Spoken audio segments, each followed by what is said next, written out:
pé. Vamos abrir a palavra de Deus em Gênesis. Gênesis, capítulo 27, do versículo 1 em diante.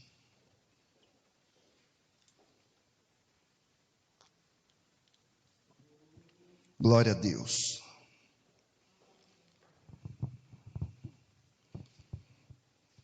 Amém? Isso.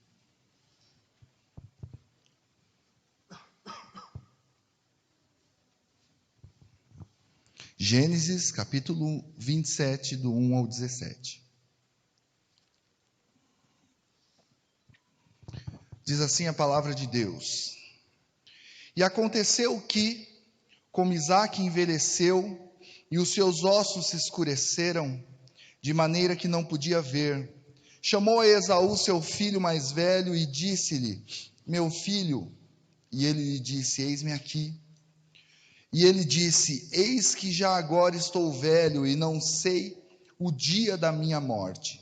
Agora, pois, toma as tuas armas, a tua aljava e o teu arco, e sai ao campo e apanha para mim alguma caça, e faze-me um guisado gostoso, como eu gosto, e traze-mo para que eu coma, e para que a minha alma te abençoe antes que morra. E Rebeca escutou quando Isaque falava ao seu filho Esaú, e foi-lhe Esaú ao campo para apanhar caça que havia de trazer. Então falou Rebeca a Jacó seu filho, dizendo: Eis que tenho ouvido o teu pai que falava com Esaú, teu irmão, dizendo: Traze-me caça e faze-me um guisado saboroso, para que eu coma e te abençoe diante da face do Senhor antes da minha morte. Agora, pois, filho meu, ouve a minha voz naquilo que eu te mando. Vai agora ao rebanho e traze-me lá 2 bons cabritos, e eu farei deles um guisado saboroso para o teu pai, como ele gosta. E levá-lo-ás a teu pai, para que coma e para que te abençoe antes da sua morte. Então disse Jacó a Rebeca, sua mãe: Eis que Esaú, meu irmão, é varão cabeludo, e eu varão liso. Porventura me apalpará o meu pai, e serei a seus olhos enganador. Assim trarei eu sobre mim maldição e não bênção. E disse-lhe sua mãe: Meu filho, sobre mim seja a tua maldição, somente obedece a minha voz, e vai e traze-mo. E foi, tomou e trouxe-os a sua mãe. E a sua mãe fez um guisado saboroso, como seu pai gostava. Depois tomou Rebeca as vestes de gala de Esaú, seu filho mais velho, que tinha consigo em casa, e vestiu a Jacó, seu filho menor. E com a pele dos cabritos cobriu as suas mãos e a lisura do seu pescoço. E deu o guisado saboroso e o pão que tinha preparado na mão de Jacó, seu filho. Feche os seus olhos. Senhor, em nome de Jesus, nós te louvamos, te glorificamos por estar na tua presença. Senhor, fala conosco, que nós possamos, Senhor, nessa noite colocar a nossa casa, a nossa família nas tuas mãos, na tua presença, no teu altar, Senhor, em nome de Jesus. Pai, que nós possamos estar com os corações abertos, Senhor, à voz do teu Espírito Santo nessa noite, em nome de Jesus. Amém. Glória a Deus. Você pode se assentar. Amém. O tema hoje é uma família sem união, sem unidade, não habita no altar de Deus. Irmãos, uma família que não tem unidade, que não tem concordância, uma família que não tem uma mesma visão, uma família que não anda para a mesma direção, não tem como estar nas mãos de Deus. Porque o Senhor, Ele trabalha em cima de unidade, Ele trabalha em cima de comunhão. Se nós estamos querendo, imagina aqui na igreja mesmo, o pastor tem uma visão para a igreja. Eu sou líder do Ministério de Música e eu quero ir para o outro lado. O Alisson é líder de jovens e quer ir para o outro lado, que já não é nem o lado que eu estou indo, ele quer ir para outro. A Ivonete, líder de crianças, quer ir para lá. A Simone, líder de mulheres, quer ir para lá. Irmãos, como funciona? Não tem como funcionar, porque nós precisamos estar em unidade, nós precisamos estar em comunhão. E aí nós olhamos para a casa de Isaac, e nós vemos uma casa dividida, nós vemos uma casa que não tinha unidade, nós vemos uma casa que não tinha comunhão. Era a mãe, era Rebeca e Jacó de um lado, era Isaac e Esaú de outro. Irmãos, se nós queremos a nossa família no altar de Deus, se nós queremos, nós vamos fazer campanhas como já fizemos outras vezes, a minha família no altar de Deus, a minha família nas mãos de Deus, eu e a minha casa serviremos ao Senhor. Nós temos que juntos nos colocar no altar de Deus. A nossa família precisa ir até o altar de Deus juntas. Então nós olhamos para a casa de Isaac, nós vemos alguns problemas lá, que trazia divisão, que trazia problema, que trazia confusão, que teve frutos ruins para a vida daquela família. Nós vemos, se você ler um pouco mais para trás, nós já vemos ali alguns valores na vida daquela família, daquele povo, que foram desprezados. Esaú um dia estava no campo, ele chega em casa cansado, ele chega em casa esgotado, que chega a parecer um exagero, e aí ele diz para Jacó: me dá um pouquinho disso aí que você está fazendo para eu comer. E Jacó era espertão, foi e falou para ele assim: então vamos fazer o seguinte, me vende o teu direito de primogenitura, para que você entenda o que é isso. Imagina um rei, a sucessão dele vai ser o seu primogênito, é dele o direito. Então o primogênito tinha algumas bênçãos especiais, e aí Jacó diz para Esaú, fala assim: olha, me vende esse direito. E Esaú sem pensar, e Esaú sem analisar, diz assim: olha, eu estou a ponto de morrer. Olha que exagero, gente, porque não dá para esperar um pouquinho mais. Bebe água, que enche, depois você come uma comida. Vai e vende por um prato de lentilhas e pão. Então nós já começamos a ver essa família desprezando um valor. Nós temos valores, na minha família nós temos valores, na tua família vocês têm valores. Alguns podem ser iguais aos nossos, outros podem ser diferentes, mas nós temos valores que nós passamos para os nossos filhos, que nós mostramos e passamos para a nossa descendência. Mas de repente nós vemos esses valores sendo desprezados. Já começa aí a divisão, já começa aí a falta de caminho, num caminho correto.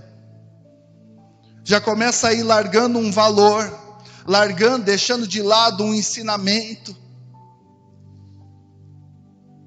Talvez eu imagino que mais do que hoje, naquele tempo, naquela região, era muito normal e era muito o pai ir passando a fé para os filhos, para a família. Os pais ensinando os filhos os costumes, os pais ensinando os filhos as escrituras, os pais ensinando os filhos o caminho como deve ser feito.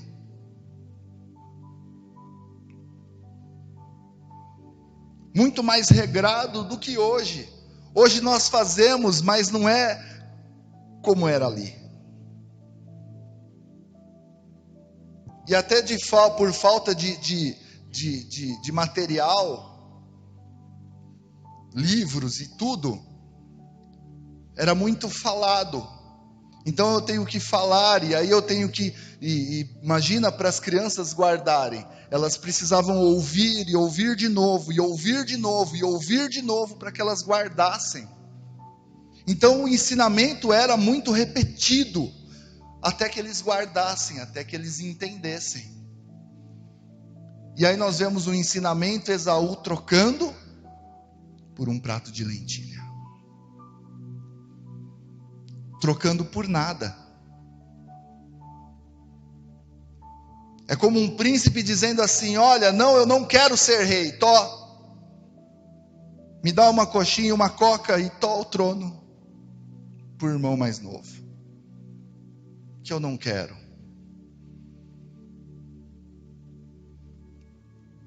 Deixando de lado. Irmãos, outra coisa que nós vemos na casa de Isaac, a mentira dentro do lar.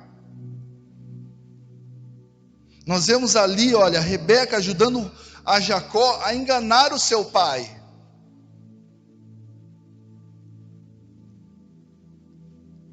A mentira entrando no lar, aí a mulher fala assim, não, mas quanto foi isso aqui? Não, isso aqui foi R$5, não, foi 50, R$5. Ou o marido falando, quanto que você pagou nisso aqui? A esposa pergunta, aí ele fala assim, não, isso aqui foi 20, não, foi 200, não, foi 20, irmãos, a mentira. Como que um lar baseado em mentira, seja mentirinhas, ou seja mentironas, pode prosperar? Não tem como. Não tem jeito. Essa mentira vai trazer divisão, essa mentira vai trazer contenda, essa mentira vai trazer maldição para a família. Vai trazer maldição como trouxe para aquela família. Eles tiveram consequências de tudo isso que eles fizeram. Então a mentira não pode estar dentro do lar, a esposa não pode mentir para o marido não pode mentir para a esposa, os filhos não podem mentir para os pais não podem mentir para os filhos.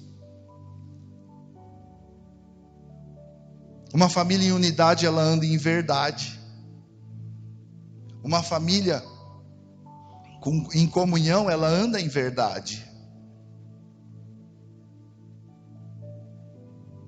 Olha, isso aqui é 200, hoje nós não podemos comprar, vamos esperar e vamos comprar mais para frente. Vamos conversar. Não vamos comprar e pagar 200 e falar que pagamos 20. Hoje não existe isso, não, ninguém faz isso. Não vemos em casa nenhuma. Parece bobo, mas no reino espiritual abre uma brecha em que o diabo entra, e entra para destruir, porque é ele o pai da mentira, e para ele não importa se é uma mentirinha ou se é um mentirão. Mentira é mentira, é pecado, errado é errado. Não tem, está meio errado, ou está errado ou está certo, né? Não tem meio certo, estou meio certo, não, meio certo é errado. Estou meio errado. Não, errado é errado. O que mais que nós vemos? Olha, inveja. Inveja na casa de Isaac. A Bíblia diz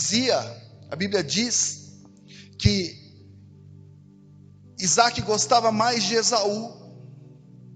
Isaac amava mais Esaú, porque Esaú era um homem de caça, um caçador, era troncudo, ele gostava do campo, ele gostava de estar caçando, era o perfil de Isaac. Então ele tinha Isaac tinha Esaú como preferido.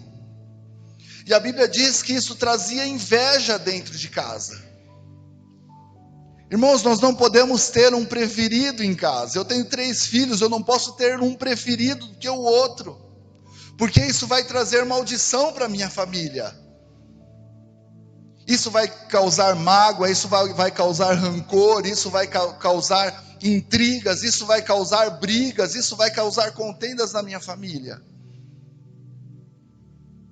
Eu preciso amar cada um, e eu preciso me policiar para valorizar cada atitude de cada um.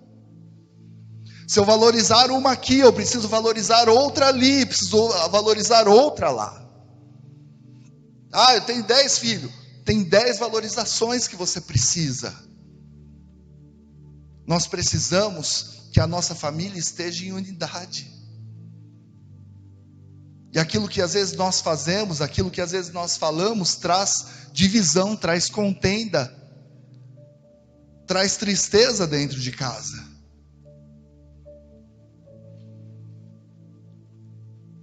Nós não podemos deixar que a inveja entre no nosso lar. O diabo já age tanto para destruir a nossa família, para que nós vamos ajudar? Não é?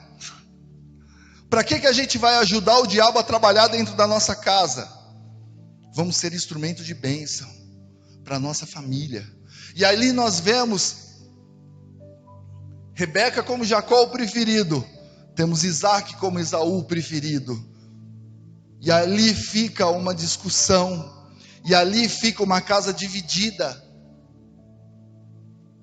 Naquilo que Rebeca conseguia puxar a sardinha ou a carne maior para Jacó, ela puxava. Aquilo que Esaú podia, que Isaac podia fazer para Esaú, ele fazia. Vamos tomar cuidado com preferências, para não trazer inveja dentro de casa. Porque isso traz marcas. E às vezes são marcas que vão para a vida toda. Na vida de uma criança, depois de um adolescente, de um jovem e de um adulto. Então nós precisamos tomar muito cuidado. Irmãos, nós vemos ali, olha, na casa de Isaac, depois que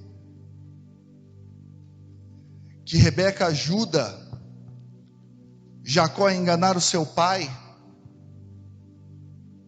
ela viu que o negócio ficou feio, porque se nós continuarmos lendo, nós vamos ver Isaac fazendo o teste em Jacó, põe a mão nas mãos, chega perto, sente o cheiro, as vestes eram de Esaú, então ele sente o cheiro de Esaú, e aí ele abençoa a Jacó. Todas as bênçãos que tinha para Esaú, ele dá para Jacó. E aí para Jacó, depois Esaú chega, faz o guisado, traz a caça, faz o guisado, e vai pedir a bênção para o seu pai. Ele diz: olha, nós somos enganados, e toda a bênção que eu tinha para dar, eu dei para Jacó.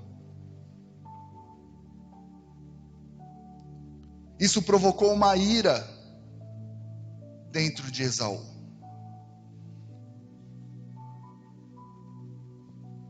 E a Bíblia diz assim, logo depois disso, que a sua mãe diz para Jacó, fala: olha Jacó, seu irmão quer te matar, ele está só esperando um pouquinho que seu pai está ruim, mas depois ele vai te pegar. Vai embora, vai para a casa do seu tio Labão, vai embora daqui. E olha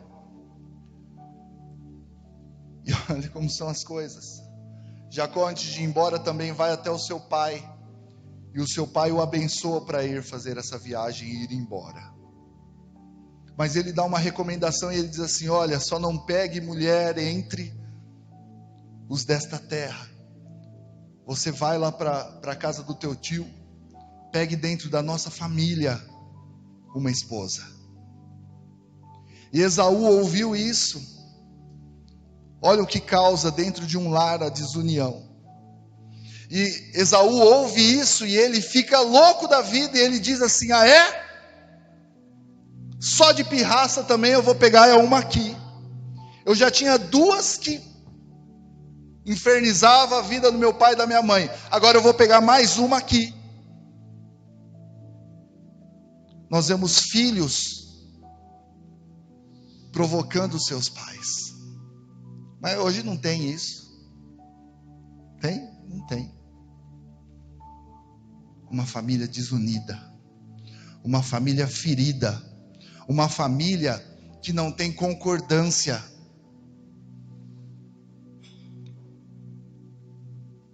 Uma família que precisa ser colocada nas mãos de Deus, para que o Senhor faça o quê?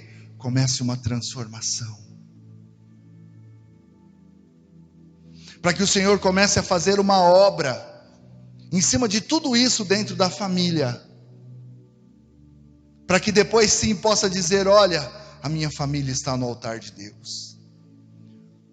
A família chega até a presença do Pai, ferida, machucada, cheia de problemas, cheia de situações complicadas, cheio de desunião, faltando comunhão absurdamente. E o Senhor vai começar a fazer uma obra. Primeiro nós falamos: Senhor, está aqui a minha família, eu coloco nas tuas mãos. Eu sei que eu estou colocando no teu altar, mas está um correndo para lá, outro correndo para cá, mas Senhor, faz a obra. Senhor, transforma, vai transformando o marido, vai transformando a esposa, vai transformando os filhos, vai havendo uma transformação, para que um dia eu possa dizer: eu e a minha casa servimos ao Senhor, eu e a minha casa estamos no altar do Senhor, eu e a minha casa estamos nas mãos do Senhor. Precisa de transformação. Irmãos, nada que nós fazemos fica sem consequências.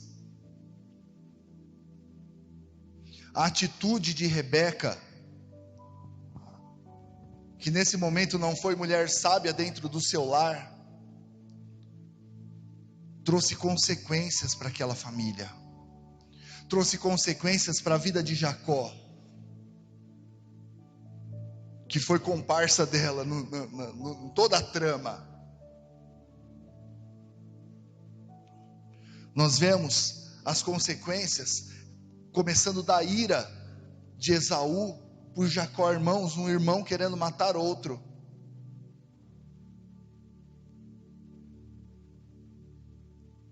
Um irmão querendo matar outro. Eu vejo as crianças, às vezes eles se pegam e se bate, depois aparta, mas quando um cai de uma bicicleta, quando um se machuca, o outro fica lá e quer ajudar. Um dia, quando eles eram crianças, a Duda falou para mim assim: o Pedro estava com uma gaita minha, e ele com a gaita para lá, e a Duda: pai, eu quero a gaita, eu também quero brincar com a gaita. O Pedro está com a gaita faz um monte de tempo, e não sei o que. Pedro, dá a gaita para sua irmã, você já brincou bastante. Pedro, dá a gaita. Me dá a gaita, Pedro. Ele me deu, eu dei para ela. E ele começou a chorar. Ela virou para mim e falou assim: pai, tá vendo? Agora você fez o menino chorar. Porque irmãos se amam. Irmãos têm diferenças, mas irmãos se amam e cuidam um do outro. E aí nós vemos a consequência de uma atitude errada, de falta de união. Nós vemos Rebeca causando uma ira que um irmão quer matar o outro. Esaú queria matar o irmão. Não é matar, ai, com vontade de esganar ele. Não, é de matar mesmo, mandar para 7 palmos debaixo da terra, com ódio no seu coração. E a Bíblia diz que esse ódio ficou por muitos anos com Esaú. Consequência do quê? De uma atitude impensada. Irmãos, ela já tinha uma promessa lá atrás. Rebeca já tinha uma promessa que no seu ventre havia 2 nações, e de que o maior ia servir o menor. Não precisava ela fazer tudo isso, mas ela fez. Isso trouxe consequências na vida deles. Nós precisamos confiar nas promessas de Deus e deixar o Senhor agir na nossa casa, na nossa família, nas nossas vidas, nas nossas decisões. É difícil, mas nós precisamos aprender a deixar. Qual outra consequência? A divisão total da família. Jacó foi para um lado, Esaú ficou ali, mas ficou ali atormentando a sua família. A Bíblia diz que já era difícil com as duas mulheres de Esaú. Ele ainda pegou mais uma contra o gosto da sua família, contra o gosto do seu pai, contra o gosto da sua mãe. Acabou uma família destruída. Quantas famílias nós vemos desta forma? Família que um irmão não pode ver o outro, a mãe não pode ver, de repente, a filha ou o filho não quer nem ver o pai, nem a mãe. Eu falava na terça-feira, no culto de oração, que tem gente dando graças a Deus que não vai ter Réveillon, não vai ter Natal, não pode ter comemoração grande, que não pode ter muita gente que vai evitar, não vou precisar ver fulano esse ano, que é um parente, que é um tio, que é uma tia, que de repente por causa lá do vozinho, da vozinha, a família toda vai para aquele lugar, vai para aquela casa por conta da vozinha e do vozinho, e está dando graças a Deus, esse ano não precisamos ir, esse ano não pode fazer, então vamos ficar quietos, não preciso ver a cara de fulano, graças a Deus, é para isso que veio a pandemia. Irmãos, tem gente, você acha que não, você acha que às vezes não tem, mas tem. Comece a conversar, comece a perguntar, e você vai ouvir essas histórias, de famílias que são assim, totalmente divididas, famílias divididas. Irmãos, a palavra de Deus, Jesus diz que um reino dividido ele não subsiste. Ou seja, uma casa dividida, um lugar onde tem divisão, ele não consegue ir para frente, ele não consegue prosperar, ele não consegue dar certo. Por isso não pode ter divisão na nossa casa, por isso não pode ter divisão na nossa família. Nós precisamos corrigir essas situações. E nós vemos mais uma consequência na vida daquela família, que Jacó foi lá com seu tio. Ali ele se encantou pela sua prima, Raquel. E aí o seu tio falou assim, você não vai ficar aqui trabalhando de graça, o que você quer? Qual que é o teu salário? Ele falou assim, olha, eu trabalho 7 anos então pela Raquel. Tá bom. Jacó era liso, não só de falta de pelo, liso mesmo. Só que Labão era mais liso que ele. Na hora de entregar, a filha entregou a mais velha. Foi enganado. O que ele fez lá atrás? Enganou o pai, junto com a mãe. E lá na frente, ele foi enganado. Irmãos, nada que nós fazemos não fica sem consequência.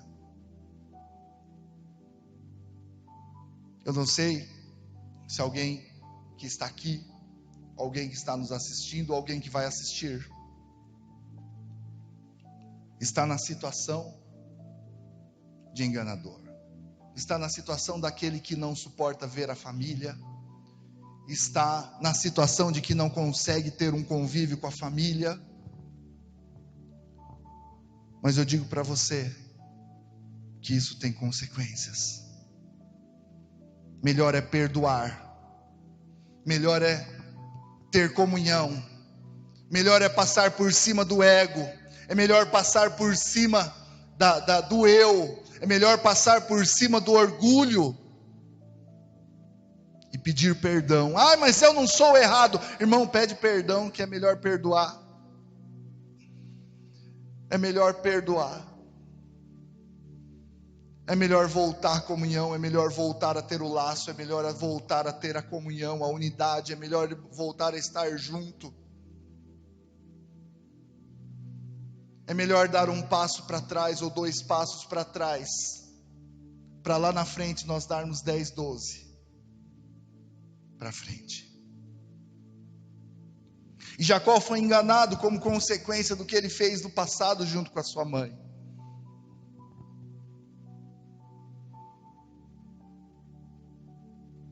É por isso que uma família sem unidade não consegue estar no altar de Deus. Porque está fora. Fica fora da visão, fica fora da comunhão, fica fora do que é a palavra de Deus para nós.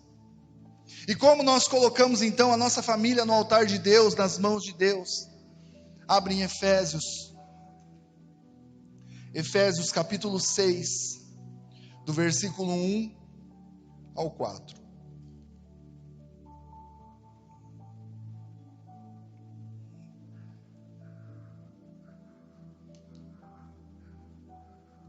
Efésios, capítulo 6, do versículo 1 ao 4. Diz assim, olha: Vós filhos, sede obedientes a vossos pais no Senhor, porque isso é justo. Honra o teu pai e a tua mãe, que é o primeiro mandamento com promessa, para que te vá bem e vivas muito tempo sobre a terra.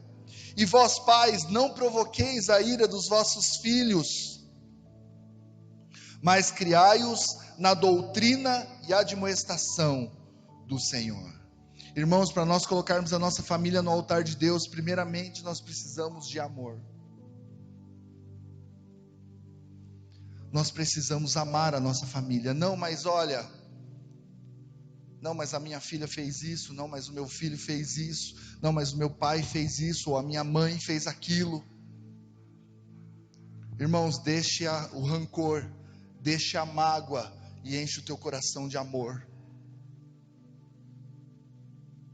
Não é brigando, não é chutando, não é xingando, não é batendo o pé, não é batendo na cavara da disciplina,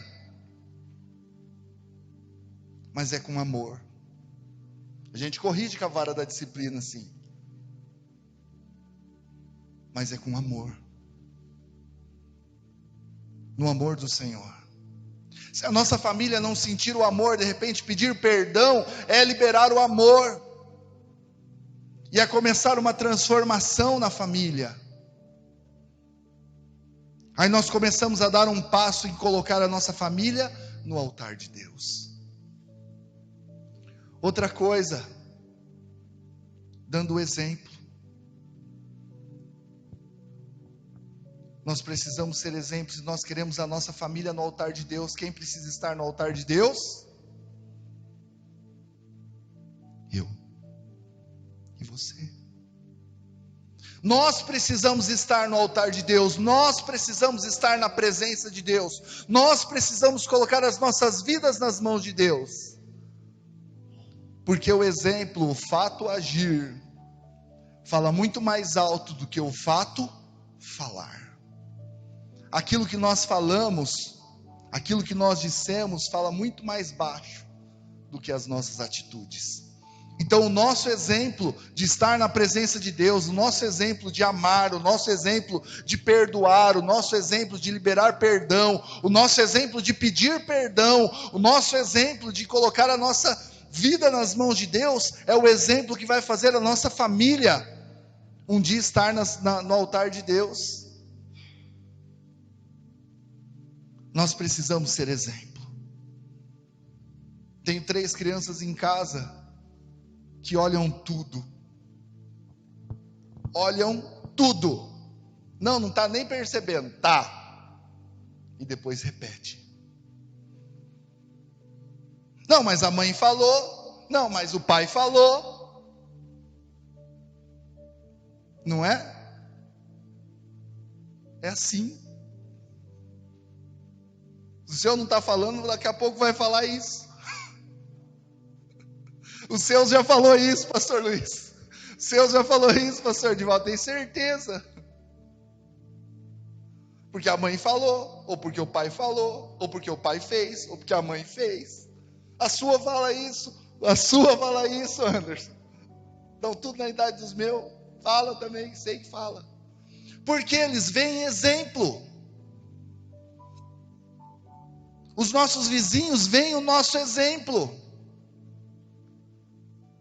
E pode ser que eles falam, nossa, é crente mesmo? Ou fala, não, olha, eles são da igreja. Pelo exemplo. Então nós precisamos dar exemplo para que nossas famílias possam estar conosco no altar do Senhor. Irmãos, ensinando a palavra, estando em obediência à palavra de Deus, cumprindo a palavra de Deus, mostrando a palavra de Deus. Só que aquilo, se nós, não adianta nós ensinarmos a palavra de Deus e fazermos outra. Não adianta nós ensinarmos a palavra de Deus e termos outras atitudes. Filhos, nós precisamos ser dizimistas. E aí eu vou e não sou. Que exemplo que os meus filhos vão ter? Eles precisam de exemplo. Vamos obedecer a palavra e ser fiel. Eles precisam de exemplo. E nós precisamos dispensar bênção, palavras de bênção sobre a nossa família. Nós precisamos dispensar palavras de bênção sobre a nossa casa. Faz assim, ó. O que sai daqui, para minha família, tem poder. Porque eu sou a legalidade para minha família. Irmãos, aquilo que nós declaramos para a nossa família, para os nossos filhos, é a legalidade que nós damos para que o Senhor abençoe ou para que o diabo destrua. Quem já ouviu falar assim de praga de mãe é pior que tem? Só eu ouvi falar isso? Não, mas eu sei que vocês ouviram já. Tenho certeza. Sabe por quê? Porque os pais têm legalidade sobre os filhos. E quando nós liberamos uma palavra de maldição, nós estamos dizendo para o diabo: olha, pode agir nessa área sobre os nossos filhos. Então, se nós queremos a nossa família no altar de Deus, nós precisamos primeiro em nós começarmos a declarar palavras de bênção. Mesmo que os nossos filhos não estejam, mesmo que a nossa esposa não esteja, ou o nosso marido não esteja, ou o nosso pai não esteja, ou a nossa mãe não esteja, ou os nossos entes queridos não estejam, nós temos que começar a declarar que eles vão estar no altar de Deus. A minha casa toda vai servir ao Senhor, a minha casa toda vai estar rendida aos pés do Senhor, a minha família toda vai estar declarando as boas novas do Senhor, vivendo as maravilhas de Deus, vivendo a palavra de Deus. Não vai ser mais maldição, não vai ser mais desgraça, mas vai ser bênção, em nome de Jesus. Vai ser bênção. Nós precisamos aprender a declarar isso. A minha família vai ser abençoada, a minha família é abençoada, a minha casa é abençoada, a minha casa está nas mãos de Deus, a minha família está nas mãos de Deus. Tem coisa para consertar, mas Deus vai fazer a obra. Deus começa a fazer a obra nos meus filhos, Deus começa a fazer a obra no meu cônjuge, Deus começa a fazer a obra nos meus pais, começa a fazer a obra nos meus irmãos. Pega, Senhor, os meus sobrinhos, em nome de Jesus. Eu declaro a bênção, eu declaro a provisão, eu declaro a cura, eu declaro a transformação, a libertação e a salvação, em nome de Jesus. Glória a Deus. Vamos nos colocar de pé.